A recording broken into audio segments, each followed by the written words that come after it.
আচ্ছা, Joynagar electric bike showroom and service থেকে আপনি কতদিন হয়েছেন গাড়ি নিয়েছেন? হ্যাঁ, 1 বছর হয়ে গেছে। 1 বছর হয়েছে, ঠিক আছে। কত কিলোমিটার গাড়ি চালানো হলো? গাড়ি চলেছে 4,500 কিলোমিটার। 4,500 কিলোমিটার। এর মধ্যে আপনি যে গাড়িটা ব্যবহার করছেন জিলিও কোম্পানির গাড়ি। আপনি জিলিও আপাতত 1 বছর চালিয়ে কি বেনিফিট পাচ্ছেন আর কি ডিসঅ্যাডভান্টেজ অ্যাডভান্টেজ একটু ভালো। জানাবো। যেমন তেলের যে স্প্রিগুলো হয়, তেলের অনেক দাম যেহেতু অনেক বেশি, সেই হিসাবে আমি 4,500 কিলোমিটার চালিয়েছি 1 বছরে। মানে এটা তেলের গাড়ির থেকে অনেক ভালো ফিউল এফিসিয়েন্সি, লো বাজেটে গাড়ি চলছে, ঠিক আছে। তা আর ডিসঅ্যাডভান্টেজ কি আছে?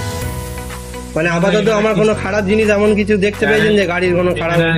ক্যাশে টাকা না থাকলেও কিস্তিতেও দেয়, কিস্তিতেও দেওয়া হয়। অল্প টাকা থাকে অল্প টাকা দিয়ে কিস্তিও করা যায়। অবশ্যই। এমনকি 5,000 10,000 দিলেও গাড়ি হয়ে যায়।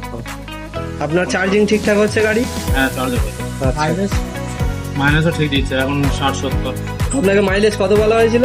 70 বলেছিলেন, তো এখন 60-65 এরকম দেখছি। মানে আপাতত ভালো যাচ্ছে, ঠিক আছে। গাড়ি এমনি ভালো, শক্তপোক্ত গাড়ি, চালিয়ে মজা। বেশ, থ্যাংক ইউ।